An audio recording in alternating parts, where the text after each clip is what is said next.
ချမ်းသာစွာအိပ်စက်ရခြင်းနဲ့လောကလူတွေပြောနေကြတဲ့ချမ်းသာစွာအိပ်စက်ရခြင်းဆိုတာနဲ့ဘုရားမြတ်စွာဟောကြားတော်မူခဲ့တဲ့ချမ်းသာစွာအိပ်စက်ရခြင်းဒီအိပ်စက်ရခြင်းနှမျိုးဟာ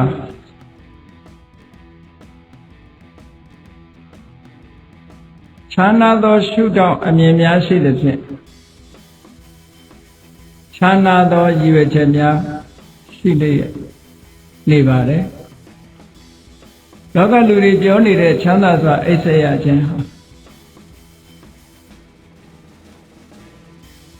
ဘယ်လိုအဓိပ္ပာယ်ရှိပြီးတော့ဘုရားမြတ်စွာဆိုလိုတဲ့ချမ်းသာစွာအိပ်စက်ရခြင်းဆိုတာဘယ်လိုအဓိပ္ပာယ်ရှိတယ်လဲဆိုတာဒီကနေ့ညရှင်းလင်းပြီးတော့ဟောပြောကြရအောင်လောကလူတွေဟာနေထိုင်နဲ့ပတ်သက်ပြီးတော့ချမ်းသာဒုက္ခကိုလိုလားကြသာယတောက်တာနဲ့ပတ်သက်ပြီးတော့လည်းချမ်းသာဒုက္ခလိုလားကြတယ်အလိုလားဆုံးကတော့လူတိုင်းဟာချမ်းသာတာအိပ်စက်ရမှုဟာလူတွေမှာငြိမ်းငြိမ်းချမ်းချမ်းနဲ့ချမ်းသာတာအိပ်စက်ရမှုဟာအမှန်တမ်းတန်ဖိုးရှိတယ်လို့ပြောရမှာပါ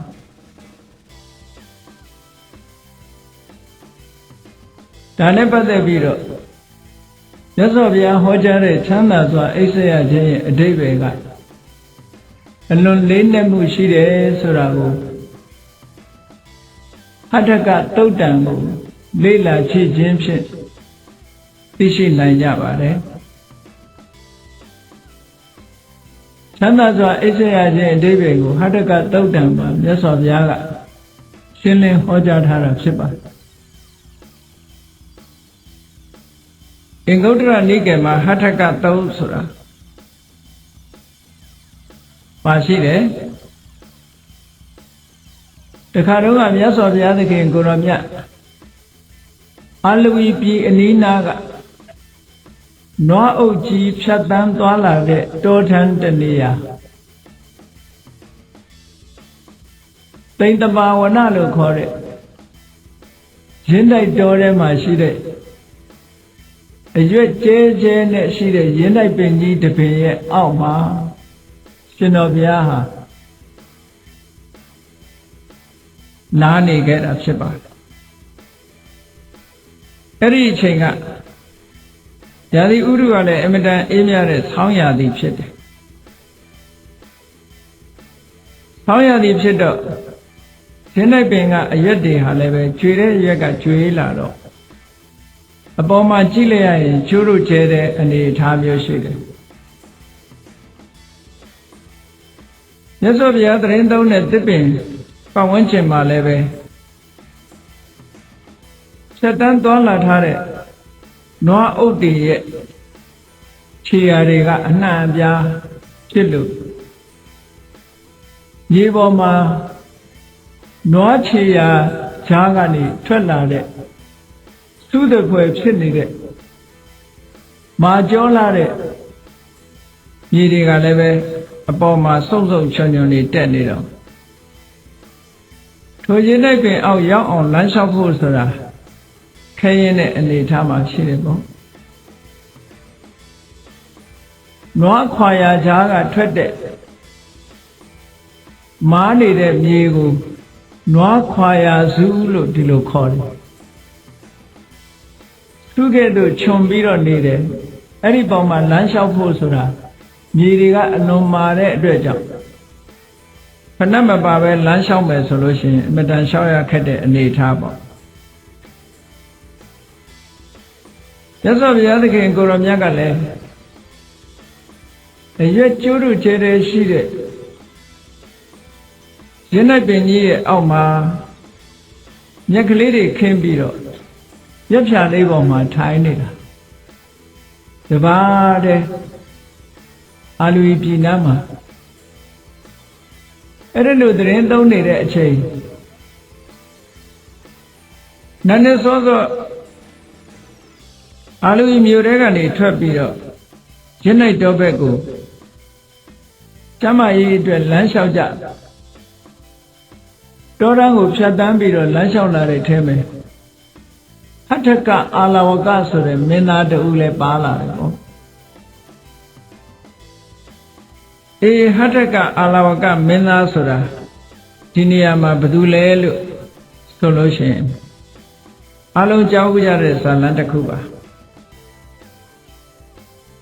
အာလဝီပြည်ကြီးရဲ့အနီးနားမှာတောတန်းတနေရာကညောင်ပင်ကြီးအုပ်အုပ်ဆိုင်ဆိုင်ရှိတယ်အဲ့ဒီညောင်ပင်ကြီးအနီးပါးမှာအာလဝကဘီလူကြီးရဲ့ဗိမာန်ရှိတယ်လို့ပြောတယ်သို့တော်လူတွေမြင်ရတာတော့ညောင်ပင်ကြီးပဲမြင်ရတယ်အာလဝကဘီလူကြီးရဲ့ဗိမာန်ကိုမမြင်ရဘူးအာလဝကဘီလူကြီးကညောင်ပင်အောင်ဝင်ရောက်တဲ့ပုဂ္ဂိုလ်တိုင်းကိုသူကအပိုင်စားရထားတယ်ဒါကြောင့်ညောင်ပင်အောင်ဝင်လာလို့ရှိရင်တော့သူ့အစာဖြစ်ကြရတာများတယ်ပေါ့ဖြစ်ရပုံကတော့ဒီနေ့မှာအာလူကြီးဘုရင်ကြီးကအချမ်းရံနေနဲ့တောကစားထွက်တာတောကစားထွက်တဲ့အခါမှာသမင်းနှကောင်တွေ့တော့ကိုယ်စီဝန်ချပြီးတော့ဝန်တာတွေကိုယ်စီနဲ့ကိုတာဝန်ပေးထားပြီးတော့ထိုသမင်းကိုအမိဖမ်းဖို့အတွက်ဝိုင်းရံထားကြတယ်အဲ့ဒီလိုဝိုင်းရံထားပြီးတော့သမင်းကိုခြောက်တဲ့အခါမှာအမတန်အကင်းပါတဲ့သမင်းကဘယ်ဘက်ကထွက်ရမယ်ဆိုတာကြည့်လိုက်တဲ့အခါကျတော့ဘုရင်ကြီးဘက်ကနည်းနည်းလူအုပ်နေနေတာမြင်တော့ဘုရင်ကြီးဘက်ကထွက်ဖို့ကြိုးစားအဲ့ဒါလို့ကြိုးစားပြီးတော့သမင်ကထွက်ပြေးသွားတယ်ပေါ့ဘုရင်ကြီးတာဝန်ကျတဲ့အပိုင်းကနေပြီးသမင်ကလွတ်သွားတော့ဒါပဲမြန်မာတွေပြောနေကြတာရွှေသမင်ဘယ်ကထွက်မင်းကြီးတာကထွက်ဆိုတာအဲ့ဒါလို့လွတ်သွားတဲ့အခါကျတော့ဘုရင်ကြီးကမာနတွေတက်လာပြီးမခံနိုင်ဘူးပေါ့အများကနေပြီးတော့တေယောမာကိုမခံနိုင်သည့်အတွက်ကြောင့်ကြိတ်ပြုံးညမှာကိုမခံနိုင်သည့်အတွက်ကြောင့်သူ့ရဲ့ရဲစွမ်းတတ္တိပလအစွမ်းပြပြီးတော့သမင်ပြေးတဲ့နောက်ကနေလိုက်တယ်နောက်ဆုံးတော့သမင်တွေဟာပြေးနိုင်တယ်များပြေးပြီးမပြေးနိုင်တဲ့အချိန်ကျတော့လဲဆင်းပြီးတော့ခံကြတာပေါ့အဲ့ဒီအချိန်မှာဘုရင်ကြီးဟာသမင်ကိုအရာဖမ်းတပ်ဖြတ်ယူပြီးတော့တကယ်တော့သမင်သားစားကြလို့တော့မဟုတ်ဘူးအပျော်ပါလောက်ကြတာအဲ့ဒီသမင်ကောင်ကိုပိုင်းပြီးတော့ထမ်းလာခဲ့တယ်ဒီသမင်သူရအောင်ဖမ်းနိုင်တယ်ဆိုတဲ့စွမ်းရည်တတ္တိကိုပြခြင်းလို့သမင်ကိုထမ်းယူခဲ့ပြီးတော့မောမောပန်းပန်းနဲ့ခုနကညောင်ပင်ကြီးအောက်မှာချပြီးခဏနားနေတာဒီအခါမှာဘုရင်ကြီးကအန္တရာယ်ကြုံလာတယ်ပေါ့အာလဝကဘီလူကြီးရဲ့ပိုင်တဲ့ထဲရောက်သွားတော့အာလဝကဘီလူကြီးကနေပြီးဘုရင်ကြီးကိုဖမ်းလိုက်တယ်ပေါ့ဖမ်းလိုက်တော့ဘုရင်ကြီးကကြောက်လန့်ပြီးတော့သူ့ကိုမစားပါနဲ့သမင်သားပဲစားပါလို့ဆိုပြောတော့အာလဝကဘီလူကြီးကရဲတယ်တဲ့ဘုရင်ကြီးကိုယ်တိုင်လည်းသူ့ပစ္စည်းပဲတဲ့သမင်ကြီးကလည်းသူ့ပစ္စည်းပဲငါပစ္စည်းနဲ့ငါ့ကိုအယောင်းဝယ်မလုံးနဲ့ပေါ့သမင်လည်းငါပိုင်တာပဲမင်းလည်းငါပိုင်တာပဲဆိုတော့ဘုရင်ကြီးကခက်ကြုံတယ်သူကပြောတယ်ငါသာမန်ပုဂ္ဂိုလ်မဟုတ်ဘူးဟောဒီအာလူပြည်ကြီးကိုပိုင်တဲ့ဘုရင်ငါ့ကိုစားရင်မင်းဒီတနေ့ပဲစားရမယ်ငါ့ကိုလွတ်လိုက်မယ်ဆိုရင်မင်းငါနေ့စဉ်နဲ့အမျှတနေ့ကိုလူတယောက်ထမင်းအုပ်နဲ့ပို့ပေးမယ်ဆိုတော့အာလောကဘီလူကြီးကစဉ်းစားပြီးတော့လက်ခံတယ်အင်းသူပြောတာဟုတ်တယ်နေ့စဉ်နဲ့အမျှပင်ပင်ပန်းပန်းမခံရဘဲနဲ့လူသားစားနေရမယ်ဆိုရင်ပိုးအဆင်ပြေတယ်သို့တော့သစ္စာတည်ရမယ်သစ္စာဆိုခိုင်းတယ်မင်းမှာသစ္စာလူမှာဂတိမင်းဆိုတာသစ္စာရှိရပြောထားရင်ပြောထားတဲ့အတိုင်းလုပ်ရတယ်ပေါ့ဘုရင်ကြီးကသစ္စာဆိုတယ်နေ့စဉ်နဲ့အမျှ သူနန်းတော်ကနေပြီးတော့သူစီမံခန့်ခွဲပေးတဲ့သမင်းအုပ်ရွက်လာတဲ့လူကိုစားပိုင်ခွင့်ပေးလိုက်တယ်အဲ့ဒီလိုစားပိုင်ခွင့်ဒီနေ့ကိုတယောက်တယောက်မှန်မှန်ပို့ဆက်ပြီးတော့ပေးမယ်လို့သူကအာမခံလိုက်အကယ်၍မပေးနိုင်တဲ့နေ့ဆိုလို့ရှိရင်သူကိုယ်တိုင်ဘလူရဲ့အစာဖြစ်ရဟောဒီလိုထားတာအဲ့ဒါလို့သစ္စာပြုခဲ့ရတာဆိုတော့အာလဝကဘီလူကြီးကလွတ်လိုက်တယ်အာလဝကဘီလူဆိုတာအဲ့ဒီချိန်တုန်းကဘုရားတရားတန်ခါကိုမကြည်ညိုသေးတဲ့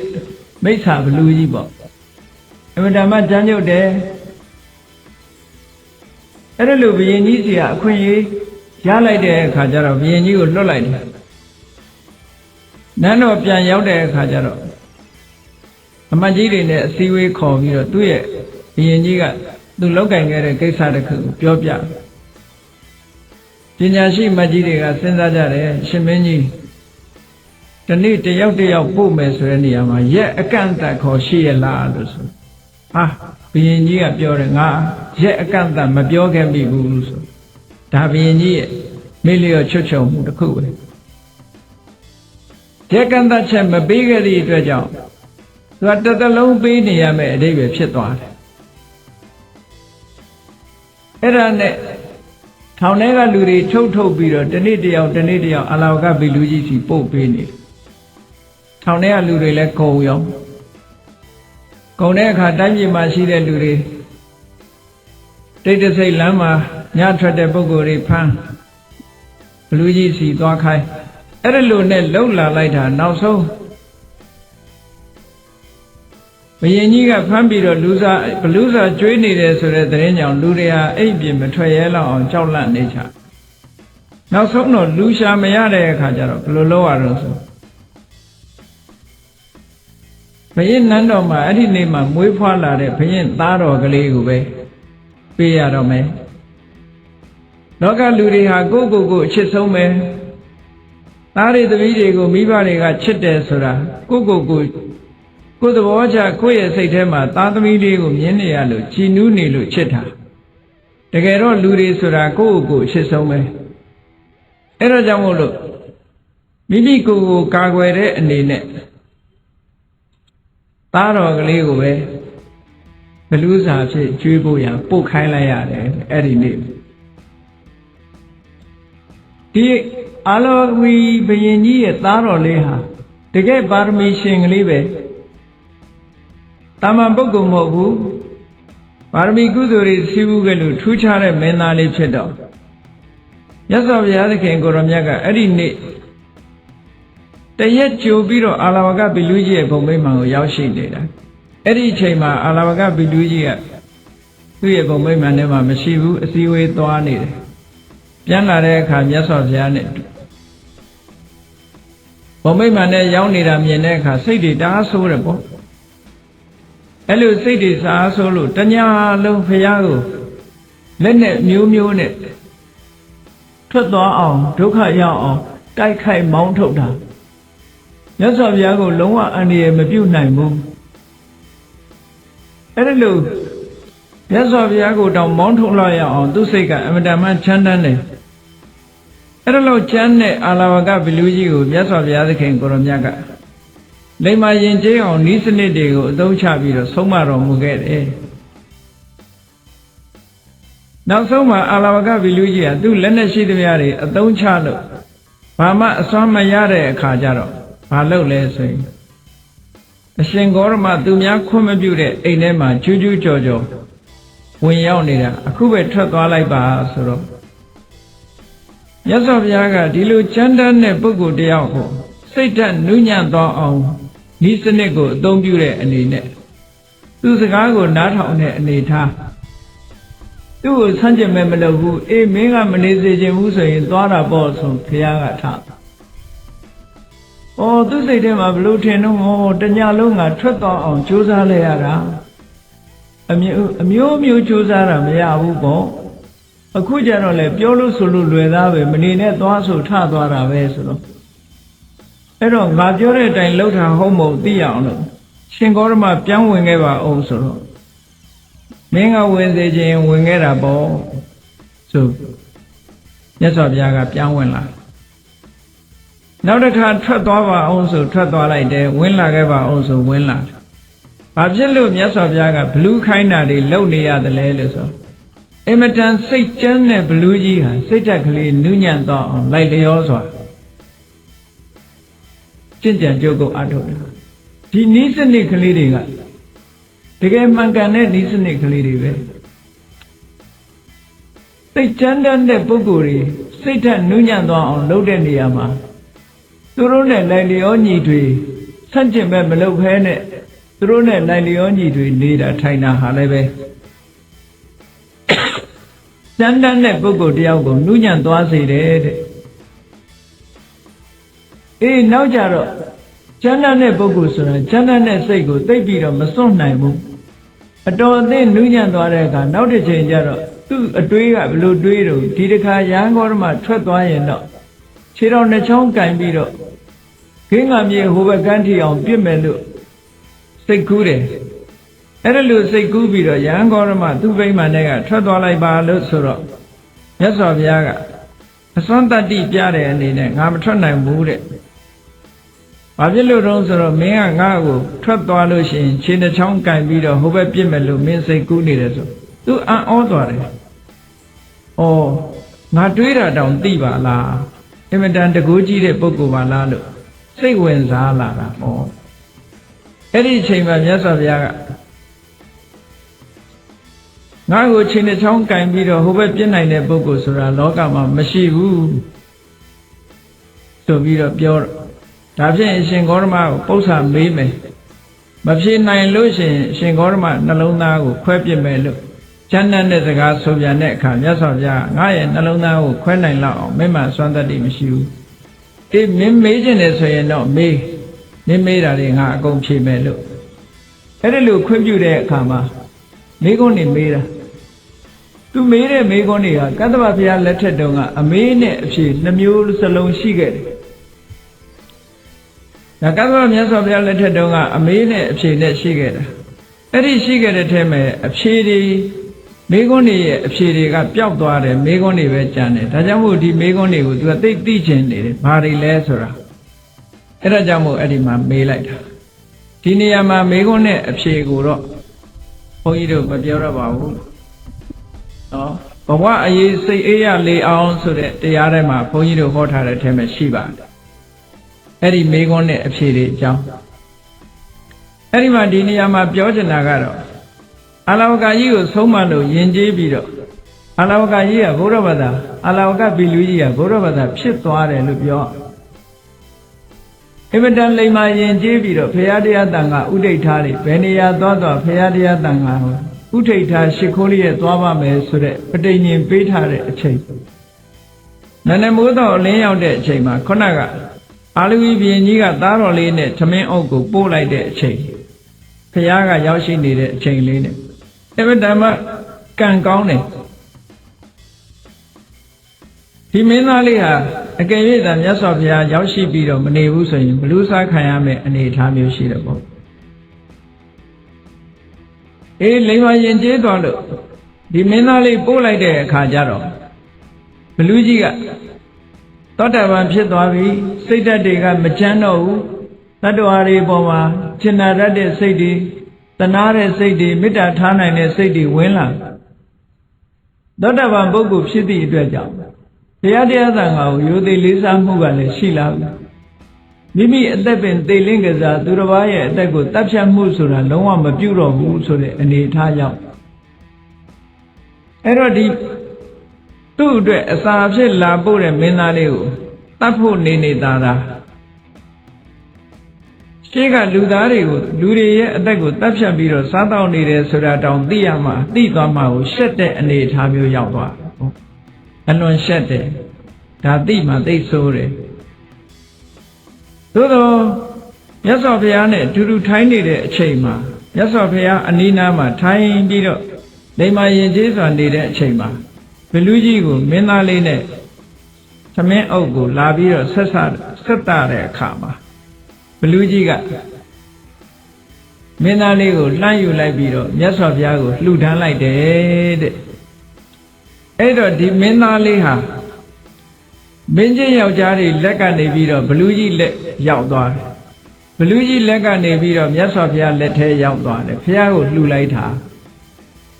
ဘုရားကိုလှူထားတဲ့မင်းသားလေးဖြစ်သွားတယ်ဒါကြောင့်မို့လို့လက်ဆင့်ပြောင်းလာတဲ့မင်းသားလေးဆိုတဲ့အဓိပ္ပာယ်နဲ့ဟတ္တကလို့ဒီလိုခေါ်တာဟထဆိုတာလက်ကဆိုတာတော့ခါငယ်ကနေပြောင်းလာတာလက်တစ်ခုကနေပြီးလက်တစ်ခုကိုပြောင်းရွှေ့ပြီးတော့အသက်ရှင်လာတဲ့မင်းသားလေးလို့ဒီလိုအဓိပ္ပာယ်ရတယ်မင်းကြီးယောက်ျားတွေရဲ့လက်ကနေပြီးတော့ဘလူးကြီးလက်ကနေပြီးတော့ဖျားလက်ထဲရောက်ဖျားလက်ကမှတခါမင်းကြီးယောက်ျားတွေလက်ကိုပြန်ပြီးတော့အနှံပေးလိုက်တယ်ဒါကြောင့်မို့ဒီမင်းသားလေးဟာနန်းတော်ပဲပြန်ရောက်သွားတယ်ပေါ့သို့တော်လည်းဘုရားကိုလှူထားတာဖြစ်သောကြောင့်ခုခေတ်စကားနဲ့ပြောမယ်ဆိုရင်မြတ်စွာဘုရားရဲ့မွေးစားသားဖြစ်သွားပြီပေါ့အဲ့ဒါလို့ဘုရားရဲ့မွေးစားသားဖြစ်တဲ့ဟတ္တကဆိုတဲ့ဒီမင်းသားဟာသာသနာတော်မှာအလွန်ထင်ရှားလာတဲ့မင်းသားတဦးဖြစ်လာအရွယ်ရောက်လာတဲ့အခါမှာသူ့ရဲ့နောက်ကဥပဒကာတွေ900အချမ်းရံနဲ့အမတန်မှစီစီလုံးလုံးရှိတယ်ဟတ္တကဟာသူ့နောက်ပါဥပဒက900ကိုသူကစီးလုံးထားတဲ့နေရာမှာအလွန်အစွမ်းထက်အခြားပရိသတ်တွေတဲ့သူကစီးလုံးညီညာမှုရှိတယ်ဒါကြောင့်မို့မြတ်စွာဘုရားကဥပဒကဒါယကာတွေကိုသာသနိကဘွယ်ထူးတွေပေးတဲ့အခါမှာဟတ္တကအာလဝကကိုလည်းပဲဘွယ်ထူးတစ်ခုထည့်ပြီးတော့ပေးထားတယ်အဲ့ဒီဘွယ်ထူးကတော့ဘာလဲဆိုရင်သင်္ဃဝတ္ထု၄ပါးဖြင့်နောက်ပါတို့ကိုစီယုံတဲ့နေရာမှာထူးချွန်ဆုံးဆိုတဲ့ဘွဲကိုပေးတယ်စီယုံမှုထူးချွန်စုပေါ့စီယုံတဲ့နေရာမှာအလွန်ထူးချွန်တယ်လို့ဟတ္တကအာလဝကမင်းသားလေးကိုဒီလိုဘွဲပေးထားသူဟာတမ္မာပုဂ္ဂိုလ်မဟုတ်ဘူးနောက်ကြတော့သောတာပန်တဂရဂံနဲ့နောက်ဆုံးအနာဂံအဆင့်ထီအောင်ရောက်သွားပြီသာသနာတော်မှာထင်ရှားတဲ့မင်းသားလေးတစ်ပါးဖြစ်လာပြီပေါ့သူ့မှာအံ့ဩဖွယ်ကောင်းတဲ့အံ့ဖွယ်ကောင်းတဲ့အရည်အသွေးတွေကဘာတွေတုံးဆိုရင်သူဟာတရားတရားသိကောင်းတယ်တဲ့ဟောတရားတရားကောင်းတဲ့နေရာမှာအလွန်ထင်ရှားတယ်တရားတရားကောင်းတယ်နောက်ကိုချင်းသီလနဲ့ပြည့်စုံတယ်ကိုချင်းသီလနဲ့ပြည့်စုံတဲ့နေရာမှာလည်းပဲအလွန်ထင်ရှားတယ်နောက်တစ်ခုကမကောင်းတာလုပ်ရမှာမဟုတ်တာပြောရမှာမဟုတ်တာကြံစီရမှာအလွန်ရှက်တတ်တယ်ဆက်ဆုပ်တတ်တယ်မကောင်းတာလုပ်ရမှာမကောင်းတာပြောရမှာမကောင်းတာကြံရမှာအလွန်ကြောက်လန့်တတ်တယ်ဟိရိဥတ္တပနဲ့ပြည့်စုံတယ်လို့ဒီလိုပြောတာအေးဒါတွေမကဘူးဟတ္တကမင်းသားလေးဟာမြတ်စွာဘုရားထံကတရားဓမ္မတွေနာယူပြီးယဟန်တော်ရှင်မြတ်တွေစီကယဟန္တာရှင်မြတ်တွေစီကတရားဓမ္မကိုနာယူထားလို့တရားဓမ္မနဲ့ပတ်သက်လာလို့ရှိရင်ဘုဒ္ဓတွေအများကြီးရှိတယ်တဲ့ဘုဒ္ဓတွေအများကြီးရှိတယ်နောက်တစ်ခုကတော့တရားတရားကောင်းတဲ့ပုဂ္ဂိုလ်ဖြစ်သည့်အားလျော်စွာအမြဲတမ်းသွန်လွတ်လူတန်းမှုရရောမှုဆိုတဲ့သာကခုံနဲ့လည်းပြည့်စုံတယ်နှမျောတွန့်တိုခြင်းမရှိဘူးဟတ္တကမင်းသားလေးဟာသွန်ကျဲပိတ်ကတဲ့နေရာမှာလည်းပဲအမတန်မှရရောတယ်နောက်ကုံတစ်ခုကတော့သူကပညာထက်မြက်တယ်လို့ဒီလိုဆိုတယ်ထက်မြက်တဲ့ပညာဆိုတာတာမန်အခြေခံပညာမျှတာမကဘူးသင်္ခါရတရားတွေကိုအနိစ္စဒုက္ခအနတ္တလို့ဖြစ်မှုပြည့်မှုတွေကိုရှုမြင်တဲ့နေရာမှာလည်းပဲသူပညာအလွန်စင်တမ်းမြင့်တယ်သောတာပန်ကနေသဂရဂံနေအနာဂံဆိုတော့ဝိပဿနာဉာဏ်ဟာအလွန်ရင့်တန်တယ်ပေါ့ဉာဏ်သာအဆင့်ဖြစ်ဖို့ရာဝိပဿနာဉာဏ်မျိုးသာသူ့မှာလိုနေသေးတာဟုတ်အဲ့တော့ဉာဏ်သာဖြစ်ဖို့ဝိပဿနာကြတော့အနာဂံဖြစ်တဲ့ဝိပဿနာတဲ့ပိုတဲ့အဆင့်မြင့်တယ်လို့ပြောအောင်ပါပေါ့အေးအဲ့ဒါလို့ထူးချွန်တဲ့ဟတ္တကမင်းသားလေးအံ့ဩဖွယ်သူ့ရဲ့ဂုံကြီးဂုံသွေးတွေရှင်မျိုးနဲ့ပြည့်စုံတဲ့နေရာမှာသူဟာဒီလိုထူးခြားပေမဲ့လို့ထူးခြားမှုကိုထုတ်ဖော်ပြောဆိုဖို့အလွန်ဝန်လေးတဲ့ပုဂ္ဂိုလ်တူတဲ့အဲ့ဒါကိုအပိစ္ဆလို့ခေါ်တယ် လောကမှာလူတွေကကိုယ်ရှိလို့ရှိရင်ရှိတာတဲ့ပို့ပြီးတော့ကြွားကြင်ကြတယ်ပေါ့အေးဟောဒီဟထကမင်းသားလေးကတော့ဘယ်တော့မှသူ့ရဲ့ဂုံကြီးဂုံသေးကိုထုတ်ဖော်ပြောဆိုဘူးသူ့ကိုဂုံကြီးဂုံသေးကိုသူများသိမှဆိုးတယ်ခက်ကုတ်ကုတ်ရိုးရိုးလေးပဲနေတယ်သူ့ရဲ့ဂုံကြီးဂုံသေးတွေကိုဘယ်တော့မှထုတ်ဖော်ပြောဆိုလို့မရှိဘူးဒါကြောင့်မို့လို့အပိစ္ဆာလို့ဆိုတဲ့ဒီအလိုနီးချင်းဆိုတဲ့ခုံအင်္ဂါနဲ့လည်းပြည့်စုံတယ်လို့ဒါကဒီပုဂ္ဂိုလ်ရဲ့ပတ်သက်တဲ့အည်အသွေးတွေဟောဒီဟထကမင်းသားလေးဟာသင်္ဃဝတ္ထုတရား၄ပါးနဲ့ပြိဿကိုစီယုံတဲ့နေရာမှာအမတမထူးချွန်တယ်တခါတော့ကသူ့နောက်လိုက်နောက်ပါပြိဿတွေကစီလုံးညီညီညွတ်ညွတ်နဲ့မြတ်စွာဘုရားစီလာတော့မြတ်စွာဘုရားကအမတန်ညီညွတ်တဲ့သူ့ရဲ့နောက်လိုက်နောက်ပါတွေကိုခြိပြီးဘုရားကဟထကတဲ့ဒီပြိဿတွေကိုဘယ်လိုလုပ်ပြီးတော့စီယုံထားတာတုံးလို့မြတ်စွာဘုရားကမေးတယ်မေးတဲ့အခါကျတော့အရှင်ဘုရားတဲ့မြတ်စွာဘုရားဟောထားတဲ့သင်္ဃဝတ္ထုတရား၄ပါးရဲ့ဤစနစ်အတိုင်းတပြီးတော့စီယုံတာပါအသိအဖွဲ့လုပ်ပြီးတော့ဆောင်ရွက်ကြတဲ့ပုဂ္ဂိုလ်တိုင်းသင်္ဃဝတ္ထုတရား၄ပါးဆိုတာမှတ်သားပြီးတော့စီယုံတဲ့နေရာမှာအမတန်မှအရေးကြီးပါတယ်နော်အေးအစီယုံလုပ်ရုံနဲ့မကဘူးမိသားစုထဲမှာလည်းပဲစီယုံဖို့အမတန်မှအရေးကြီးတယ်ပေါ့မိသားစုဟာဒါအသေးငယ်ဆုံးသော society လို့ပြောရမှာပါလူတွေရဲ့ society ဟာမိသားစုတစ်ခုဟာ society လေးတစ်ခုပဲကိုယ်မိသားစုအတွင်းတောင်တချို့ကမစည်းရုံးနိုင်တဲ့အတွက်ကြောင့်တယောက်နဲ့တယောက်မတည့်ကြဘူးလေညီကိုမောင်နှမတွေတယောက်နဲ့တယောက်မတည့်ဘူးတဲ့နော်အမေနဲ့သားသမီးတွေနဲ့မတည့်ဘူးတဲ့အဖေနဲ့သားသမီးတွေနဲ့မတည့်ဘူးတဲ့မစည်းရုံးနိုင်ကြဘူးပေါ့အဲ့ဒီမစည်းရုံးနိုင်တာဘာကြောင့်လဲလို့ဆိုလို့ရှိရင်အခုပြောရတဲ့သင်္ဃဝတ္ထု၄ပါးဆိုစည်းရုံးဖို့ရာအတွက်ဒီအကြောင်းအချက်၄မျိုးအသုံးမချလို့ပဲဒါ four conditions of unity ပေါ့ four conditions of unity ဖြစ်ဖို့ရာအတွက်ဒီအကြောင်း၄မျိုးဟာအမှန်တမ်းအရေးကြီးတယ်ဒါကြောင့်မို့အသင်းအဖွဲ့လုပ်တဲ့ပုဂ္ဂိုလ်ပဲဖြစ်စေမိသားစုပဲဖြစ်စေတစုတဝိတဲ့နေတဲ့အချိန်ခါကာလမှာဟောဒီစီယုံရေးတရား၄မျိုးသင်္ဃဝတ္ထုတရား၄မျိုးဟာအမတန်မှအရေးကြီးတယ်သင်္ဃဆိုတာစုစည်းပေးတာတဲ့လူတွေစည်းလုံးညီညွတ်နေအောင်စုစည်းပေးနိုင်တဲ့စွမ်းအားရှိတယ်အဲ့ဒီ၄မျိုးကဘာလဲလို့ဆိုရင်ဒါနပေးတာကမ်းတာရှိရမယ်စည်းလုံးညီညွတ်မှုအတွက်ပေးမှုကမ်းမှုဟာအမတန်မှအကောင်းဆုံးသောစည်းလုံးဒါကြောင့်မို့ပေးကမ်းခြင်းသည်အောင်မြင်ရာဤလို့ပြောတာနော်ခုခေတ်လူတွေပို့ပြီးတော့သဘောပေါက်တာပေါ့ဘာဖြစ်ဖြစ်ပေးလိုက်လို့ရှိရင်ချောတယ်ပေါ့မပေးရင်မချောဘူးဟုတ်လားအရာရာဟာပေးလိုက်လို့ရှိရင်လုပ်ငန်းကင်တာချောမွေ့အောင်မြင်သွားနိုင်တယ်ပေါ့ဒါလည်းစည်းရုံးရေးတစ်ခုပဲဒါနဆိုတာပေးရကမ်းရတယ်မိသားစုအတွင်းမှာပဲဖြစ်စီပေးရကမ်းရတယ်နော်အမေဖေလှုပ်တဲ့ပုဂ္ဂိုလ်ကခရီးသွားတယ်ပြန်လာတဲ့အခါသားလေးအတွက်သမီးအတွက်ဆိုဟောဝဲလာပေးတယ်မွေးနေ့ဆိုရင်မွေးနေ့လက်ဆောင်လေးပေးတယ်သားသမီးတွေမွေးနေ့ဆိုရင်မွေးနေ့လက်ဆောင်လေးပေးတယ်လူကျင်နာလေးတွေဝယ်ပေးတယ်ဝယ်ပေးရင်ဟောသားသမီးကလည်းအမေကိုပို့ချစ်လာတယ်အဖေကိုပို့ချစ်လာတယ်ဟောသားသမီးဘက်ကကြည့်လို့ရှိရင်လည်းအမေအဖေကိုဘယ်တော့မှပြစ်မထားဘူး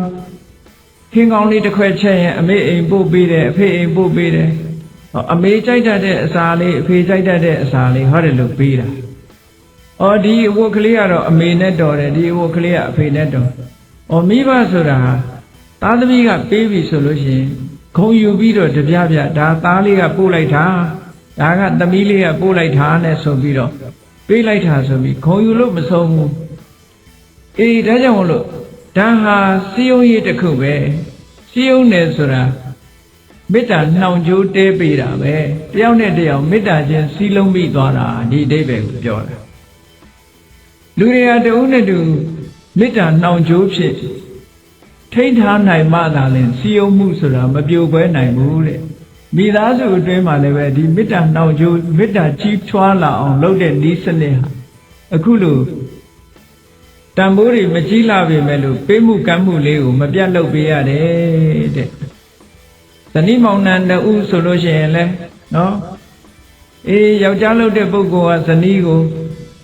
လက်ဆောင်ပန္နာပေးတာသူကြိုက်တတ်တဲ့အစာလေးပေးတာဝဲလာတာဟောတဦးနဲ့တဦးဟာမေတ္တာနှောင်ကြိုးကပို့ပြီးတော့ခိုင်မြဲလာတယ်အဲ့ဒါလို့တဦးတူကျင်နာမှုတွေနဲ့ပေးကြကမ်းကြပြီဆိုလို့ရှိရင်ဟောဒီဌာနပေးကမ်းခြင်းဤအောင်မြင်ရာဤဆိုတဲ့အတိုင်းအရေးကြီးဆုံးသောစီလုံးရေးတစ်ခုဖြစ်ပါတယ်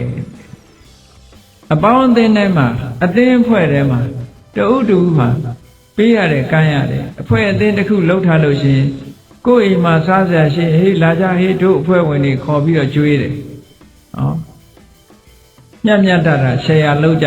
ဟောအဲ့ဒီလိုလှုပ်ချင်းဖြင့်ပို့ပြီးတော့စီလုံးမှုတွေရလာနိုင်တယ်ပေါ့အေးဒါနဆိုတာရှိတာတခါတရံဒါလေးနဲ့လုံလောက်ပြီလားလို့ဆိုမလုံလောက်သေးဘူးပေးယုံကမ်းယုံလေးနဲ့မလုံလောက်သေးဘူးဒါကြောင့်မို့ဒုတိယတစ်ခုမြတ်စွာဘုရားကထပ်ဖြည့်ဟောတယ်ဒါကဘာလို့ဆိုပေယဝိဇ္ဇာကျင်နာတဲ့စကားပြောဖို့ယဉ်ကျေးတဲ့စကားပြောဖို့ချစ်ခင်ပွေရာစကားပြောဖို့လိုအပ်သေးတယ်အေးတချို့ကပေးတာတဲ့ဒီစကားပြောတဲ့အခါမှာကျင်ကျင်နာနာယဉ်ကျေးကြီးပြောတာကိုပူသဘောကျတယ်အဲ့ဒါလို့ယဉ်ကျေးကြီးသဘောကျတော့ဒီအတွက်ကြောင့်မြတ်စွာဘုရားကပေးမှုကမ်းမှုအပြင်တဲ့ပြောဆိုဆက်ဆံတဲ့အခါမှာအကိုအရွယ်ဆိုရင်အကိုလို့ခေါ်ရမယ်ညီလေးအရွယ်ရဆိုရင်ညီလေးလို့ခေါ်ရမယ်အမအရွယ်ဆိုအမနော်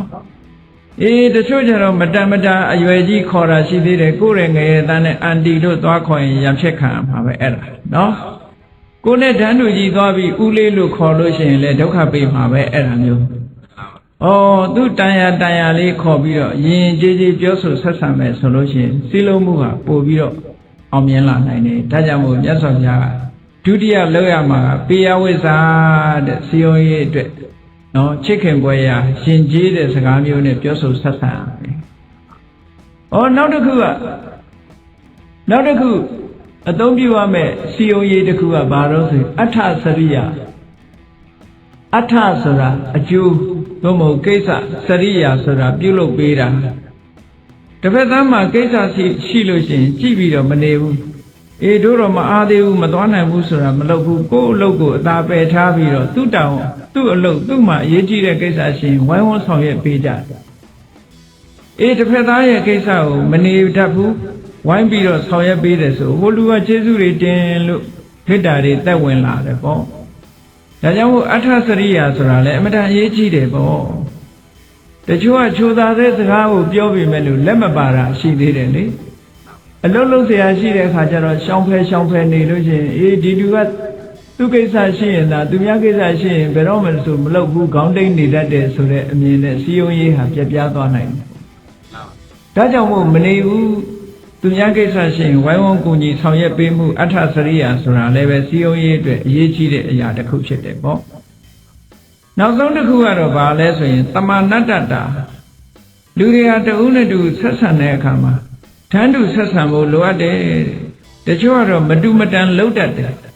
မတူမတန်လှုပ်ပြီးတော့အထင်သေးပြီဆိုလို့ရှိရင်မေတ္တာလေးခံသွားနိုင်တယ်ပေါ့ကိုယ်တည်းဘလောက်ပဲငယ်မတူမတန်သဘောမထားဘူးအလေးထားတယ်တန်ဖိုးထားတယ်တန်ဖိုးထားပြီးတော့ဆက်ဆံတယ်မိမိနဲ့ကိုယ်တူထားတယ်ဩအဲ့ဒါလို့မိမိနဲ့ဓာတ်တူထားပြီးတော့ဆက်ဆံတတ်ပြီဆိုလို့ရှိရင်စီယုံမှုဟာအောင်မြင်တယ်ဒါကြောင့်မို့မြတ်စွာဘုရားကဒါနပေယဝိဇ္ဇာအဋ္ဌစရိယတမဏတ္တတာတဲ့အဲ့ဒီ၄မျိုးဟာတကယ်စီယုံရေးကောင်းတဲ့နေရာမှာ၄မျိုးဖြစ်တယ်ပေါ့ဟောဒီစီယုံရေး၄မျိုးမှာအသုံးမပြုဘူးဆိုလို့ရှိရင်တဲ့မိသားစုအတွင်းတောင်မှမိဘဟာသားသမီးရဲ့အကျိုးမခံစားရတတ်ဘူးမိဘပင်ဖြစ်တဲ့ကစားသားသမီးကမိဘကိုပြစ်ထားတတ်တယ်ဩသားသမီးကမိဘကိုပြစ်ထားသလိုမိဘကလည်းသားသမီးကိုပြစ်ထားအချင်းချင်းအစီမကူကြဘူးပေါ့ဒီလိုဖြစ်တတ်တယ်တဲ့ဒါကြောင့်မို့မြတ်စွာဘုရားကအဲ့ဒီစီယုံရေး၄မျိုးဟာဘယ်လောက်ထိအရေးပါတယ်လဲလို့ဆိုလို့ရှိရင်မြင်းလဲတို့လှဲတို့ဘိန်းကျွတ်မသွားအောင်ဘေးကနေပြီးတော့ဂလန်ကလေးတတ်ထားတာနဗံဆောင်လို့ခေါ်တယ်အဲ့ဒီနဗံဆောင်လို့ပဲအမတန်မှအရေးကြီးတယ်တဲ့စ ဆိုလိုတာခုခေတ်ကားဆိုရင်တော့ဒါနတ်ပေါ့နော်ဘိန်းကျွတ်သွားလို့ရှိရင်ဒီကားဟာဆက်သွားလို့မရတော့ဘူးပေါ့လောကကြီးဟာစစ်စစ်မပြတ်စီယုံရေးဟာအောင်မြင်နေဖို့ရာအတွက်ဟောဒီ၄မျိုးဟာအမတန်မှအရေးပါတဲ့အခန်းကဏ္ဍရှိတယ်လို့ဒီလိုဟောလို့တာအေးဟရကမင်းသားလေးကိုမြတ်စွာဘုရားကနေဒါလောက်များတဲ့ပရိသတ်ကိုဘလို့စုစည်းထားတာတော့ဘလို့စည်းရုံးထားတော့ဆိုတော့အရှင်ဘုရားဟောထားတဲ့ဒီသင်္ဃဝတ္ထုတရား၄ပါးအတိုင်းတပိတော့စည်းလုံးထားပါတယ်ဘုရားတဲ့သူစည်းလုံးပုံလေးကတစ်မျိုးလူတွေကို၄မျိုးခွဲလိုက်တယ်လူတွေကို၄မျိုးခွဲလိုက်တယ်တချို့ကပေးတာကမ်းတာကြိုက်တဲ့လူရှိတယ်အဲ့ဒီလူပေးတာကမ်းတာကြိုက်တဲ့လူကိုဦးစားပေးပြီးတော့ပေးကမ်းတယ်ပေါ့အဲ့ဒီနည်းနဲ့စည်းရုံးတယ်တချို့လူတွေကပေးတာကမ်းတာကိုသိပြီးတော့တန်ဖိုးမထားဘူးစကားပြောရင်မာပြောရင်ဟုတ်လားမကြိုက်ဘူးချိုးချိုးသားသားပြောမှကြိုက်တဲ့လူမျိုးကြတော့ချိုးချိုးသားသားပြောပြီးတော့စည်းရုံးတယ်ပေါ့အေးတချို့ကပေးတာကမ်းတာလည်းအဓိကမထားဘူးချိုးချိုးသားသားပြောတာလည်းအဓိကမထားဘူးကိစ္စဝိစ္စရှိလို့ရှိရင်ဝိုင်းကူလုပ်လို့ရှိရင်ကျေးဇူးတင်တတ်တယ်အဲ့ဒါကိုတန်ဖိုးထားတဲ့လူဆိုလို့ရှိရင်လည်းသူကိစ္စကိုခရီးတစ်ဆိုင်ဝမ်းဝမ်းဆောင်ရွက်ပေးတယ်အဲ့ဒီနည်းဖြင့်စည်းရုံးတယ်အေးတချို့ကြတော့ပေးတာကမ်းတာလည်းအဓိကမထားဘူးချိုးချိုးသားသားပြောတာလည်းအဓိကမထားဘူးကိစ္စဝိစ္စဆောင်ရွက်ပေးတာလည်းအဓိကမထားဘူးသူအဓိကထားတာဘာတော့ဆိုရင်ကိုယ့်ကိုအထင်သေးမြင်လေးနဲ့ဆက်ဆံလာလို့ရှိရင်မခံနိုင်ဘူးတဲ့ဓာတ်နုထားပြီးဆက်ဆံတာကိုသဘောကျတယ်ဆိုတဲ့ပုံကိုယ်တွေကိုဓာတ်နုထားပြီးတော့ဆက်ဆံပါတယ်တဲ့ဟောရအာလဝကမင်းသားလေးကပရိသတ်ကိုစုစည်းနီးစည်းရုံးနီးပဲသူကအဲ့ဒါလို၄မျိုးခွဲပြီးတော့လူတွေရဲ့အကြိုက်အတိုင်းစုစည်းလိုက်တာနောက်တစ်ခုသူဖြည့်ဆွက်ပြီးတော့လျှောက်တာလေးတစ်ခုရှိတယ်အရှင်ဘုရားတဲ့လောကလူတွေဟာဒီလိုစည်းရုံးရုံနဲ့မကဘူးတဲ့လူတွေဟာတပည့်တော်စကားနားထောင်မို့ရလောက်နားထောင်မို့ရနောက်တစ်ခုအကြောင်းကတော့တပည့်တော်ကပစ္စည်းဥစ္စာချမ်းသာတဲ့မင်းသားတစ်ပါးတဲ့ဟုတ်တယ်လောကလူတွေကရွှေရှိမှအမျိုးတော်တာလေဆင်းရဲတဲ့လူရဲ့စကားဆိုရင်နားထောင်မှာမဟုတ်ဘူးတဲ့တပည့်တော်ကချမ်းသာတယ်ချမ်းသာတဲ့မင်းသားဂုဏ်ရှိတဲ့မင်းသားဆိုတော့တပည့်တော်ဘာပြောရဟောဆင်းရဲပြီဘာမှစားစရာမရှိဘူးဆင်းရဲမွဲတေတဲ့လူတယောက်ကဥဆောင်မယ်ဆိုရင်ဘယ်သူမှလိုက်မှာမဟုတ်ဘူးအဲ့တော့ချမ်းသာဖို့ဆိုတာလည်းပဲလိုအပ်သေးတယ်တဲ့ဆိုလိုတာကဓနဂုံလေးကလည်းရှိရအောင်ဒါကြောင့်လူတိုင်းဟာချမ်းသာအောင်တော့ကြိုးစားကြအောင်ကြိုးစားကြပစ္စည်းဥစ္စာနဲ့ပြည့်စုံအောင်ကြိုးစားပစ္စည်းဥစ္စာနဲ့ပြည့်စုံပြီဆိုလို့ရှိရင်လူရဝင်လာလူရဝင်တယ်လူလောကကိုကရွှေရှိမှအမျိုးတော်တယ်ဘူဒီတီမှအမျိုးတော်တယ်ဆိုတာဒါတကယ်ပဲစားစရာမရှိဘူးဆိုရင်အမျိုးတောင်မှပဲမတော်ပါဘူးလှုပ်ချင်တယ်နော်အေးစားစရာရှိပြီသိပ်ပြီးတော့အောင်မြင်လာပြီကြီးပွားလာပြီယာရုတွေကြီးလာပြီဆိုရင်ကျမ်းဖန်ပြီးတော့အမျိုးဆက်တယ်ကျမ်းဖန်ပြီးတော့အမျိုးဆက်တယ်အဲ့ဒီလိုယာရုလည်းမရှိဘူးစီးစိမ်ဥစ္စာလည်းမရှိဘူးဆိုတဲ့ပုဂ္ဂိုလ်ကြတော့ကျမ်းဖန်ပြီးတော့အမျိုးတွေကနေပယ်ထုတ်တယ်ဒါလူတွေရဲ့သဘာဝကိုပြောပြတာနော်အဲ့ဒါကြောင့်မလို့အလဝကမင်းသားကလျှောက်တယ်ဟတ္တကမင်းသားလျှောက်တယ်အရှင်ဘုရားတဲ့တပည့်တော်စကားလူတွေကနားထောင်မှာပေါ့တဲ့တပည့်တော်ကဘာဖြစ်လို့လို့ဆိုရင်ချမ်းသာကြွယ်ဝတဲ့ပုဂ္ဂိုလ်တယောက်ပါပေးနိုင်ကမ်းနိုင်တဲ့လူတယောက်ပါအဲ့ဒါလည်းပဲသူစီယုံမှုအောင်မြင်ခြင်းရဲ့အကြောင်းတစ်ခုပဲလို့အဲ့တော့အဲ့ဒီမင်းသားဟာတရက်ကြတော့မြတ်စွာဘုရားခုနကသတင်းသုံးနေတဲ့နေရာမနဲ့စောစောသူကအညောင်းပြေညာပြေလမ်းလျှောက်ရင်းကနေဘုရားသတင်းသုံးတဲ့တစ်ပင်ကြီးကဖြတ်သွားတော့ဘုရားကိုမြင်တာပေါ့မြင်တဲ့အခါကျတော့အရှင်ဘုရားတဲ့ချမ်းသာတာအိပ်ဆက်ရပါရဲ့လားလို့မေးတာမနဲ့စောကြီးဆိုတော့အဲ့ဒီညမြတ်စွာဘုရားအဲ့ဒီတစ်ပင်အောက်မှာပဲသတင်းသုံးတဲ့အနေထားရှိတယ်ပေါ့ဒါကြောင့်မို့မနေ့စောစောသူရောက်လာတဲ့အခါကျတော့ဘုရားထိုင်နေတာတွေ့တော့အရှင်ဘုရားညကချမ်းချမ်းသာသာကျင်းရပါရဲ့လားလို့မေးလိုက်တာနော်ကျင်းတယ်ကိန်းဆက်တယ်ဆိုတဲ့ဗမာစကားဟာကိန်းအောင်တယ်ဆိုတဲ့အလားအဲ့ဒီကိန်းကနေပြီးတော့ဘလို့ကြောင့်ကျင်းပြောင်းသွားတယ်လဲမသိဘူးနော်ကိန်းအောင်မွေးလျော်ဆိုတာတူဒီတနေရာဒီ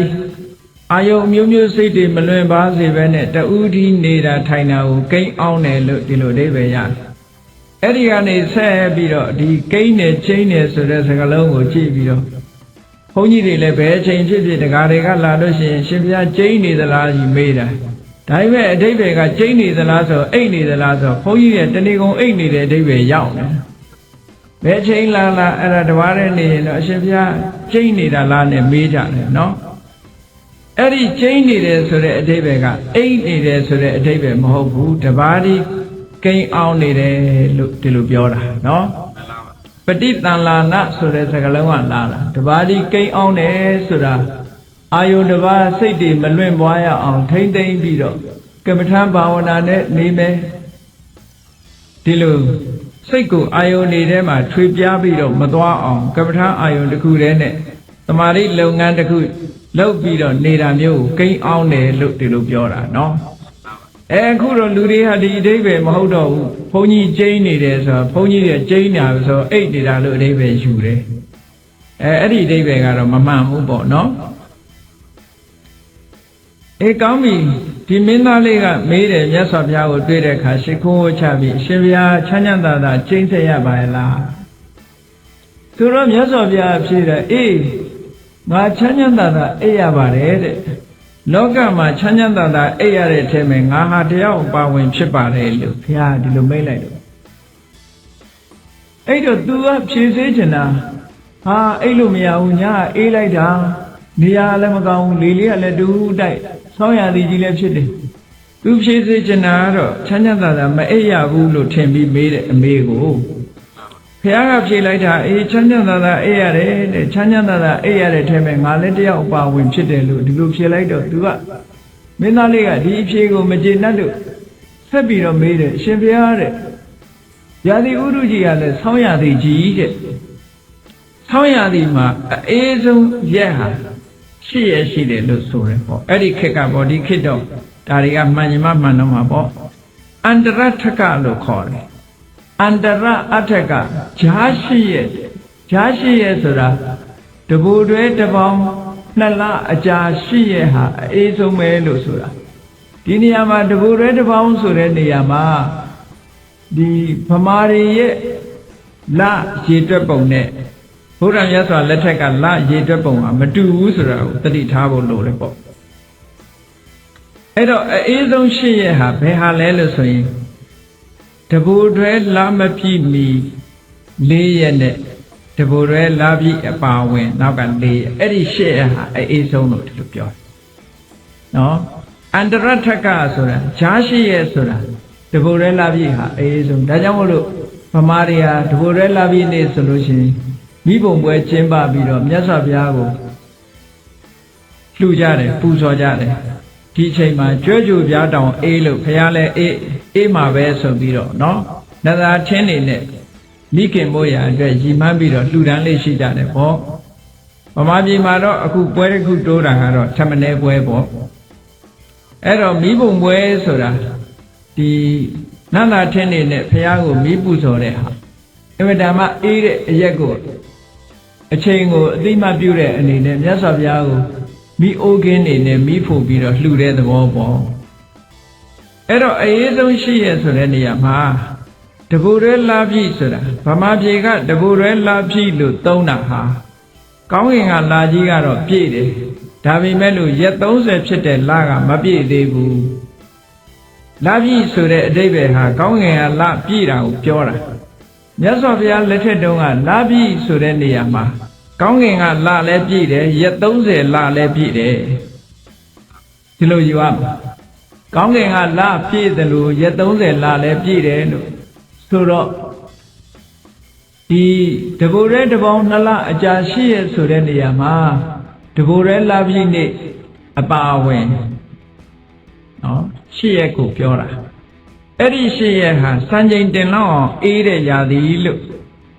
အန္တရထကဆောင်းရာသီမှာအေးဆုံးအချိန်လို့ဒီလိုသတ်မှတ်တယ်စာပေတွေထဲမှာပေါ့သို့သောရာသီဥတုတွေကခေတ်ပြောင်းလာတဲ့အတွက်ကြောင့်ပြောင်းလာတာကိုတော့တတိထားရမှာပေါ့အဲ့ဒီချိန်တုန်းကအေးပေမဲ့လို့ခုချိန်ကျတော့အေးချင်မှအေးမှာပေါ့အဲ့ဒါတော့ထည့်စဉ်းစားရမှာဟိုချိန်တုန်းကဒီရာသီဟာအေးဆုံးပဲလို့ဆိုတယ်အဲ့တော့မြတ်စွာဘုရားသတင်းသုံးနေတဲ့အချိန်ကလည်းပဲအဲ့ဒီရှိရတဲ့ထဲကတရရဲ့မှာသတင်းသုံးနေတဲ့အချိန်ဖြစ်လို့ ခတ္တကမင်းသားကလျှောက်တယ်အရှင်ဘုရားတဲ့ယာဒီကလည်းဆောင်းရာသီကြီးတဲ့အေးဆုံးဖြစ်တဲ့ရှေ့ရက်ထဲမှာလည်းရောက်နေတယ်တဲ့ပြီးတော့လေလေးကလည်းတခုခုတိုက်နေတယ်ပတ်ဝန်းကျင်ကလည်းပဲနွားတွေဖြတ်တန်းသွားတာထားလို့မြေတွေကလည်းမညီမညာနွားခွာစူးတွေနဲ့ခြုံတက်ပြီးတော့နေတယ်အရှင်ဘုရားသတင်းသုံးတဲ့ရင်းတိုက်ပင်ရဲ့အရွက်တွေကလည်းအမတန်ကျိုးတို့ချဲတဲ့နဲ့အိုးဆိုင်ဆိုင်မရှိဘူးတဲ့အောက်ကခင်းထားတဲ့မြက်ခင်းလေးကလည်းပါပါလေးရဲ့ဒီလိုနေရာမျိုးမှာနေထိုင်တာဖြစ်ပါရဲ့သားနဲ့ချမ်းချမ်းသာသာအိပ်ရရဲ့လားဆိုတော့အေးငါချမ်းချမ်းသာသာအိပ်ရတယ်လို့ဆိုတာဘယ်လိုအဓိပ္ပာယ်ပါလဲဖေဟာဩသူ့အနေနဲ့ကတော့မြတ်စွာဘုရားချမ်းချမ်းသာသာအိပ်ရတယ်လို့ तू မထင်ဘူးဟုတ်တာပေါ့ဆောင်းရာသီကြီးမှာလေတဟူးတိုက်နေတဲ့ဒေသထဲမှာအင်မတန်အေးတဲ့နေရာနော်သင်္ကန်းလေးကလည်းပါတယ်သင်္ကန်းတွေကလည်းအင်မတန်အေးတယ်လေလေးကလည်းမြောက်လေလေးကလည်းတိုက်နေတယ်အဲ့ဒီအချိန်မှာဘယ်လိုလုပ်ချမ်းချမ်းသာသာအိပ်ဘုန်းကြီးတို့တွေစဉ်းစားတာကြည့်တော့ဆောင်းရာသီမှာအိမ်ပြင်ထွက်ပြီးတော့အဝတ်ပါးလေးနဲ့နေကြည့်ပါလားဘယ်လိုလုပ်ချမ်းသာမှာတော့နော်ချမ်းလုံးလို့အိပ်လို့တောင်ရမှာမဟုတ်ဘူးသို့တော်မြတ်စွာဘုရားကအေးငါချမ်းချမ်းသာသာအိပ်ရတယ်လောကမှာချမ်းချမ်းသာသာအိပ်ရတဲ့ပုဂ္ဂိုလ်တွေထဲမှာငါတယောက်အပါဝင်မဲလို့ပြောလိုက်တာအံ့ဩဖွယ်ရဖြစ်လို့ဒီမင်းသားကမေးတယ်အဲ့ဒီတော့မြတ်စွာဘုရားကအေးမင်းကမေးတော့ငါဖြေရအောင်မယ်တဲ့အဲ့တော့ငါပြောမဲ့စကားကိုမင်းအရင်ဖြေရလိမ့်မယ်တဲ့ငါပြောမယ်တဲ့အမတန်ချမ်းသာကြွယ်ဝတဲ့တထေးသားသို့မဟုတ်တထေးနဲ့တထေးသား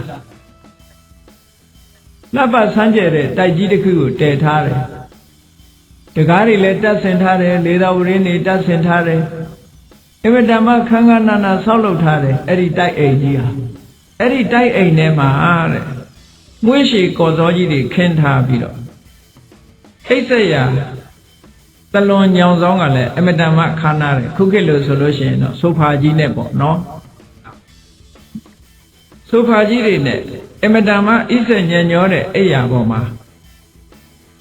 အခန်းကလေလုံမိုးလုံဣဆက်ညံ့ညောတဲ့အစင်တန်းမြင့်တဲ့အိယာကြီးပေါ်မှာအိတ်ဘေးကလည်းပဲဇနီးလေးယောက်ကနေခြံရံပြီးတော့ပြုစုနေတယ်တညလုံးလဲစီမီကလေးထွန်းထားတယ်အဲ့ဒီလိုအိယာမျိုးမှာအိတ်ဆက်နေရတဲ့တထေးသားဟာမင်းဘယ်လိုထင်သလဲတဲ့အဲ့ဒီလူဟာသိချမ်းချမ်းသာသာအိပ်ရမယ်လို့မင်းထင်သလားလို့ဆိုတော့ရှင်ဗျာတဲ့အဲ့ဒီလိုစီးစိမ်မျိုးနဲ့ရှိတဲ့တထေးသားဟာဒီလိုအခြေအနေမျိုးမှာအိပ်ရမယ်ဆိုရင်တော့အလွန်ချမ်းချမ်းသာသာအိပ်ရမှာဖြစ်ပါတယ်လို့မင်းသားလျှောက်တာဒါလောကလူတွေကဒါဟာစိန်ကြတယ်လို့ပဲယူဆမှာပေါ့အဲ့ဒီလိုအိပ်ရမျိုးမှာအိပ်လျရလို့ရှိရင်ဟေးစိန်ကြတယ်လို့ပဲပြောကြမယ်ချမ်းချမ်းသာသာအိပ်ရတယ်လို့ပဲပြောကြမှာပဲသူလည်းအဲ့ဒီတိုင်းပဲဖြေလိုက်တယ်အဲ့ဒီတော့မြတ်စွာဘုရားကချမ်းချမ်းသာသာအိပ်ဆက်ရခြင်းအဓိပ္ပာယ်ကိုဒီမင်းသားနားလည်အောင်ထပ်ပြီးတော့ရှင်းပြမြတ်စွာဘုရားကျုပ်တို့ကျဲတဲ့နဲ့တစ်ပင်အောက်မှာကျိန်းဆက်ရတာနဲ့ခုနကလေလုံမိုးလုံတိုက်ကြီးထဲမှာခန်းခန်းနာနာအိပ်ရကြီးတွေနဲ့အိပ်ဆက်ရတာအချမ်းအယံအပြုစုအယူရတွေနဲ့အိပ်ဆက်ရတာဒီနှစ်ခုကိုမြတ်စွာဘုရားကလောကအမြင်အားဖြင့်ကြည့်မယ်ဆိုလို့ရှိရင်ဘုရားအိပ်ဆက်ရတာဆင်းရဲတယ်ခုနကတထေးသားအိပ်ဆက်ရတဲ့နေရာကအမတန်မှချမ်းသာတယ်ဒါလောကလူတွေရဲ့အမြင်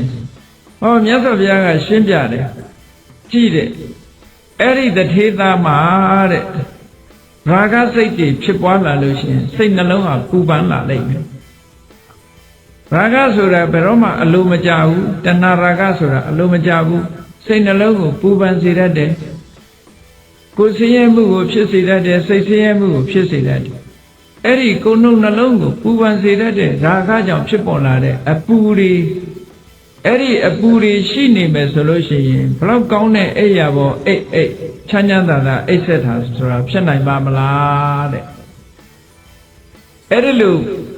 ရာဂဆိုတဲ့အတွင်းပူတွေစိတ်နှလုံးထဲမှာပူလောင်နေတဲ့အပူတွေနဲ့အိတ်ဆက်လို့ရှိရင်သူဟာဆင်းရဲတဲ့ဆင်းရဲရဲ့အိတ်ဆက်ရတာပဲအဲ့ဒီလိုဆင်းရဲရဲ့အိတ်ဆက်ရခြင်းအကြောင်းဖြစ်တဲ့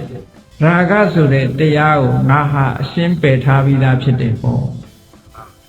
ငါမှစိတ်နှလုံးကိုပူပန်စေတတ်တဲ့ရာဂဆိုတာငါမှမရှိဘူးတဲ့ဆိုလိုတာကမြတ်စွာဘုရားရဲ့ရည်ရွယ်ချက်က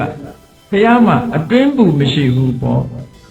ခုနကအပြင်ကဘလောက်စိန်ကြကြအတွင်းကအပူနဲ့ဆိုရင်ဘယ်တော့မှချမ်းသာမှာမဟုတ်ဘူးပေါ့စိတ်နှလုံးအေးချမ်းမှုဆိုတာအပြင်နဲ့သိပ်ပြီးမဆိုင်ဘူးအတွင်းနဲ့ပို့ပြီးတော့ဆိုင်နေပေါ့အပြင်နေထားဘလောက်ကောင်းကောင်းနော်အပြင်နေထားဘလောက်ကောင်းနေအတွင်းသားက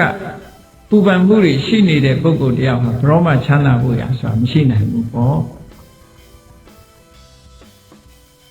အပေါ်ယံရွှေမုံကျဲအထဲကနောက်ချေးခံဆိုတာအတွင်းထဲကအပူတွေစုနေတဲ့ပုဂ္ဂိုလ်တယောက်ရဲ့နှလုံးသားဟာဘယ်တော့မှအေးချမ်းမှာမဟုတ်ဘူးမြတ်စွာဘုရားကငါရဲ့နှလုံးသားဟာရာဂဆိုတဲ့ပူပန်စေတတ်တဲ့တရားတွေလုံးဝကင်းရှင်းပြီးပြီတဲ့လုံးဝအကျွင်းကြံမရှိအောင်ပယ်ထားပြီးဖြစ်သည့်အတွက်ကြောင့်ငါဟာချမ်းချမ်းသာသာအိပ်ဆက်ရတာဖြစ်တယ်ပေါ့ဟောရာဂဆိုတဲ့အပူမရှိလို့ချမ်းချမ်းသာသာအိပ်ဆက်ရတယ်ထို့တူပဲဒေါသကြောင့်ဖြစ်တဲ့ပူပန်ဆင်းရဲမှုတွေဆိုတာရှိတယ်အေးကြည့်လေတယောက်နဲ့တယောက်မတည့်လို့စိတ်ကောက်နေမယ်ဆိုလို့ရှိရင်အိပ်ပျော်မှာမဟုတ်ဘူးလေအဲ့ဒီနေ့ဟာအိပ်မပျော်ဘူးစိတ်ထဲမှာအလိုမကျဖြစ်နေလို့ရှိရင်ဒေါသတွေထွက်နေတဲ့ပုဂ္ဂိုလ်တယောက်ဟာအိပ်လို့မရဘူးဘလောက်ကောင်းတဲ့အိယာကြီးပေါ်တင်ပေးဒီပုဂ္ဂိုလ်ဟာတအုံနှွေးနှွေးနဲ့စိတ်ဆိုးပြီးတော့ဘယ်တော့မှစိတ်ထဲမှာချမ်းသာမှုရမှာမဟုတ်ဘူးဒီမြတ်စွာဘုရားကငါမှအဲ့လိုတအုံနှွေးနှွေးရင်ကိုပူနွေးစေတတ်တဲ့ပူလောင်စေတတ်တဲ့ဒေါသဆိုတာငါမှမရှိတော့ဘူးတဲ့လုံးဝဖယ်ရှားထားပြီးသားဖြစ်တယ်ဒါကြောင့်မို့လို့ငါရဲ့ယင်ဟာအေးနေတယ်ပေါ့အေးနေသည့်အတွက်ကြောင့်ငါဟာချမ်းချမ်းသာသာအေးရတယ်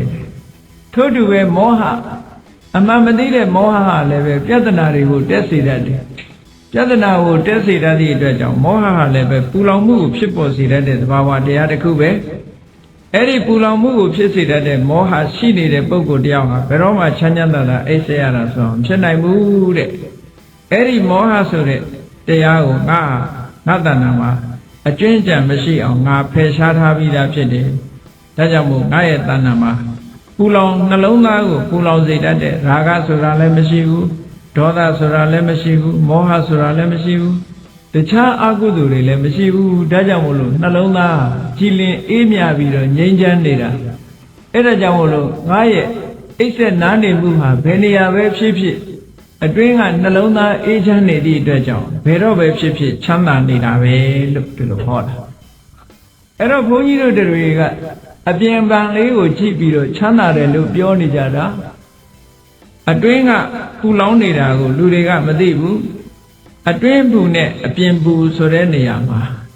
အပြင်ပူကခံနိုင်တယ်အတွင်းပူကမခံနိုင်ဘူးလောကလူတွေဒုက္ခရောက်နေတာဟာအတွင်းပူကြောင့်ဒုက္ခရောက်နေတာအတွင်းပူရှိလာလို့ရှိရင်အပြင်ပူတဲ့ဆိုးတယ်ပေါ့အပြင်ပူတာကတခဏမျှတာပူတာအတွင်းပူပြီဆိုလို့ရှိရင်တသံတရားလုံးဒုက္ခရောက်သွားနိုင်တယ်ပေါ့အေးဒီအခြေအနေတွေကိုရည်ညွှန်းပြီးတော့မြတ်စွာဘုရားသခင်ကိုရောမြတ်ကလောကမှာတဲ့အတွေ့အတာမှုတွေမရှိဘူးမုန်းတိမှုတွေမရှိဘူးမှားမှားယွင်းယွင်းဒီတွေ့ဝေမှုကြောင့်မှားမှားယွင်းယွင်းချွတ်ချော်မှုတွေမရှိဘူးဆိုတဲ့ပုဂ္ဂိုလ်တယောက်ဟာအမြဲတမ်းချမ်းချမ်းသာသာအိပ်ဆက်ရတဲ့ပုဂ္ဂိုလ်ပဲဖြစ်တယ်တဲ့နှလုံးသားကိုပူလောင်စေတတ်တဲ့ကိလေသာတွေမကင်းသေးတဲ့ပုဂ္ဂိုလ်ဟာကိလေသာတွေနှလုံးသားထဲမှာမငြိမ့်သေးဘူးဆိုလို့ရှိရင်ထိုပုဂ္ဂိုလ်ဟာဘယ်တော့မှချမ်းချမ်းသာသာအိပ်ဆက်ရတဲ့ပုဂ္ဂိုလ်ဆိုတာမဖြစ်နိုင်ဘူးလို့ဒီလိုဟတ္တကမင်းသားကိုရှင်းလင်းပြီးတော့မြတ်စွာဘုရားဟောတာအဲ့တော့မြတ်စွာဘုရားရဲ့အဓိပ္ပာယ်ကချမ်းချမ်းသာသာအိပ်ဆက်ရခြင်းဆိုသည်မှာနှလုံးသားအပူငြိမ့်ပြီးတော့ကိလေသာခတ်သိမ်းငြိမ့်နေတဲ့ပုဂ္ဂိုလ်ရဲ့အိပ်ဆက်မှုသာလျှင်ချမ်းချမ်းသာသာအိပ်ဆက်ရခြင်းလို့ဆိုနိုင်တယ်ကိလေသာအပူတွေရှိနေတဲ့ပုဂ္ဂိုလ်ရဲ့အစဉ်တမ်းမြင့်တဲ့အိယာကြီးတွေပေါ်မှာအိပ်ပြီးတော့အပြင်ပန်းအပြင်ဇိမ်ကြတယ်ချမ်းသာတယ်လို့ဒီလိုထင်ရတော့လေအတွင်းဘူးတွေနှိမ့်ဆက်နေသည့်အတွက်ကြောင့်ပူလောင်မှုတွေနဲ့လုံးဝနေရလို့သူ့ရဲ့စိတ်နှလုံးဟာအေးချမ်းမှုမရှိဘူးစိတ်နှလုံးအေးချမ်းမှုမရှိသည့်အတွက်ကြောင့်အဲ့ဒီပုဂ္ဂိုလ်ဟာချမ်းချမ်းသာသာအိပ်ဆက်ရတယ်ဆိုတဲ့အဓိပ္ပာယ်မရပါဘူးတဲ့စင်စင်ရဲရဲပဲအိပ်ဆက်ရပါတယ်တကယ်လည်းပဲလောဘဒေါသမောဟဆိုတာရဲ့အနောက်အရှက်ကြောင့်ထိုပုဂ္ဂိုလ်ဟာဘယ်တော့မှချမ်းချမ်းသာသာအိပ်ဆက်ရမှာမဟုတ်ဘူးစိတ်ထဲမှာအလိုမကျမှုတွေနဲ့လုံးပန်းပြီးတော့အလိုမကျတွေနဲ့ထွေးလုံးပြီးတော့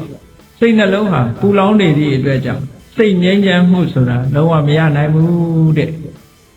ဒါကြောင့်မို့မြတ်စွာဘုရားသခင်ကိုတော်မြတ်ကချမ်းသာစွာအိပ်စက်ရတယ်ဆိုတဲ့တကယ်အဓိပ္ပာယ်ဟာနှလုံးသားအေးချမ်းမှုရှိမှချမ်းသာစွာအိပ်စက်ရတယ်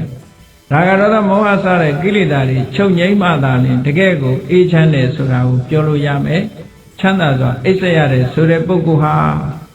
တကယ်ကိုရာဂဒေါသမောဟငြိမ်းချမ်းတဲ့ပုဂ္ဂိုလ်မှသာဖြစ်နိုင်တယ်ပေါ့လောကလူတွေဟာမအိပ်ရလို့အိပ်ဆေးတောက်ရတဲ့ပုဂ္ဂိုလ်တွေရောမရှိဘူးလားစိတ်ငြိမ်သေးဆိုပြီးတော့တောက်နေရနှလုံးသားအပူတွေအကြောင်းမလို့တညာလုံးအိပ်မပျော်ဘူးတဲ့တောကတွေဖြစ်နေလို့တညာလုံးအိပ်မပျော်ဘူးတဲ့အဲ့ဒီအပူတွေကြောင့်အိပ်မရလို့အိပ်ဆေးတောက်ပြီးတော့အိပ်ကြနေရတယ်ဒါဟာတကယ်အဖြေမဟုတ်ဘူးတကယ်အိပ်ဆေးကတော့မြတ်စွာဘုရားရဲ့တရားတော်ဟာဖြစ်တယ်ပေါ့ဘယ်ချိန်ဒီတရားတော်ကိုလိုက်နာကျင့်ကြံကြိုးကုပ်အားထုတ်မယ်ဆိုရင်လောဘတွေလျှော့ချနိုင်မယ်ဒေါသတွေလျှော့ချနိုင်မယ်မောဟတွေလျှော့ချနိုင်မယ်နောက်ဆုံးလောဘဒေါသမောဟတွေကင်းပြီးတော့နှလုံးသားရဲ့ပူလောင်မှုတွေအကုန်ကင်းသွားရင်ဘယ်နေရာမှာပါနေစိတ်နှလုံးဟာအေးချမ်းနေမှာပဲဖြစ်တယ်ဒါကြောင့်မို့တရားချစ်ခင်သူတော်စင်ပြိဿအပေါင်းတို့သည်တို့တွေဟာစိတ်နှလုံးအေးချမ်းသာယာမှုရှိမှသာလျှင်ချမ်းသာစွာအိပ်စက်ရတယ်ဆိုတဲ့အဓိပ္ပာယ်ကိုအပြည့်အဝရကြမှာဖြစ်တယ်။တမန်အားဖြင့်ကြည့်ပြီးတော့တို့တွေဟာချမ်းသာစွာအိပ်စက်ရတယ်လို့ဖြေလို့ရှိရင်မပြည့်စုံတဲ့စကားမျိုးသာဖြစ်တယ်ပေါ့။အဲ့ဒါလိုသဘောကျပြီးတော့တို့တွေဘာလို့ရမလဲချမ်းချမ်းသာသာအိပ်စက်ရခြင်းရဲ့အဓိပ္ပာယ်ပြည့်စုံအောင်ဘာလို့ရမလဲနှလုံးသားကိုပူလောင်စေတတ်တဲ့